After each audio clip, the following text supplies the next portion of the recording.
Welcome to my channel. This video is going to be very interesting and helpful for you because you will find details about cultivation of green algae. As you are receiving a series of videos, so it is more important for you to subscribe this channel to get new videos on time. So, press the bell icon below this video. Also comment and like and share this video with your fellows.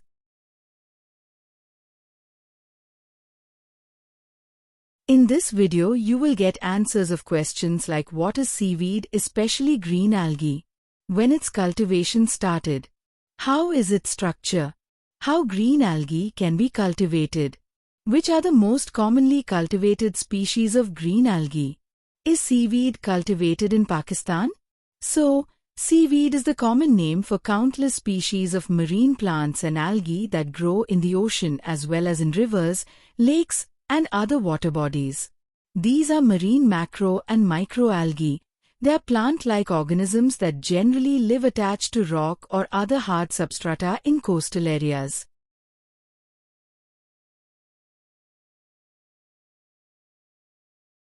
Monostroma is a genus of marine green algae belong to the family Monostromaticeae. It is single-celled in thickness.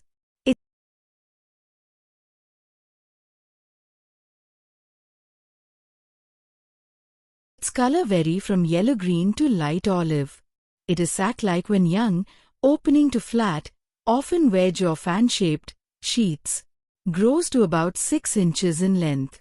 During summer, it forms a tiny single-cell stage that appears as a green stain or thin crust on rocks or shells. It contains 20% protein on average, useful vitamin and mineral content. It can be cultivated individually or together with porphyra. Its cultivation involves the collection of spores and growing these spores in intertidal areas near river mouths. The spores are collected on hebe. The question is, what is hebe? Hebe, also known as blinds. It is made of split bamboo tied together by ropes. This structure is used to collect the spores of green algae in the same manner as nets.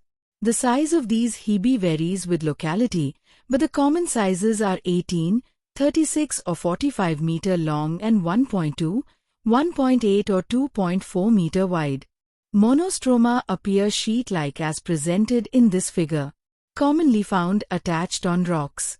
While enteromorpha appear as strips, it appears to be grown only along with porphyra. It contains about 20% protein, low in fat and sodium, high in iron and calcium. The vitamin B group content is generally higher than most vegetables. Vitamin A content is high. It is only half of that found in spinach. So, it proved as to give major health benefits on consumption, like it shows powerful antioxidant and anti-inflammatory properties that slows down the process of aging. It improves gut health, lowered the cholesterol level, thus protect the heart. It also acts as good immune regulator, thus protecting the body from adverse effects of endogenous and exogenous toxins. Another species of green alga cultured in the Philippines is caulerpa, which is consumed locally as a fresh vegetable and also exported to Japan in fresh or dried form. It is exported to Japan in fresh or dried form. Caulerpa is a genus of seaweeds in the family Caulerpaceae. They are unusual because they consist of only one cell with many nuclei, making them among the biggest single cells in the world. If we talk about structure of these algae, it comprises of a simulator, stolon and rhizoids. Stolon is a green prostrate axis with downward growing colorless rhizophores. These rhizophores are attached to a hard substrate or anchor in unconsolidated substrate. Stolons may be smooth or covered in scale-like appendages. The stolon give rise to upright photosynthetic fronds, which is known as a simulator. Assimilators can be of different shapes. If it is leaf-like, then it will be known as ligulate. In some species, a simulator consists of a central axis called rachis bearing lateral branchlets known as ramulni in various arrangements. Ramulni also appear in different shapes. Cultivation of caulerpa is carried out in ponds with clay loam bottoms and free from pollution as the plant is eaten fresh.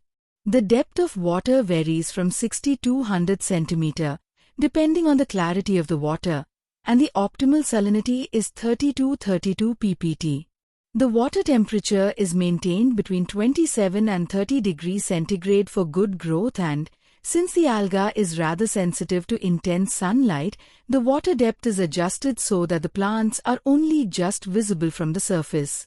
The water management required to maintain the necessary temperature and light intensity makes it necessary to site caulopa ponds where exchange of water is possible on most days of the tidal cycle. A water pH above the optimum of 7 to 8 can result in stunted growth and tough thalli, and so is avoided. Cuttings or fragments of the plant are generally spread on the pond surface. But many farmers embed one end of the cuttings in balls of clay, so that they sink to the bottom rather than float around in the pond for long periods. About 1.5 tons of cuttings are planted for every ha of pond surface. This figure shows the life cycle of caulopa species. A small fragment gives rise to gametes which fuse to form diploid zygote. It grows to adult plant. To increase the yield, small quantities of inorganic fertilizers are added which helps to improve growth. When fully mature within 2 to 3 months, plants can be harvested. If enough stock is left in the ponds, further planting will not be required. This ability improves the community resilience to unfavorable environments and predation. It also increases the community spread through colonization of new locations by drifting fragments. A further hindrance to predation is done through production of bioactive surface metabolites by caulopa species. For example, it produces a range of sesquiterpenoids that have antimicrobial properties towards certain marine bacteria and also make it unpalatable for grazers or are even toxic to certain fish.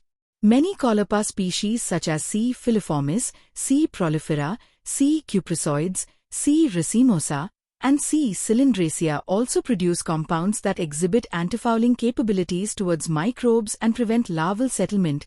They are also suggested to hinder herbivory. However, concentrations and compounds are not consistent for all species. Presence of other neighboring macrophytes, such as the seagrass Posidonia oceanica, also influence the production of these allelochemicals, which suggests that their production can be regulated and even enhance competitive capabilities. A considerable amount of research and development is underway on establishing viable practices of intensive culture of seaweeds as sources of agar, alginates and carrageenans. Agar is a gelatinous substance that is extracted from seaweed and processed into flakes, powders and sheets.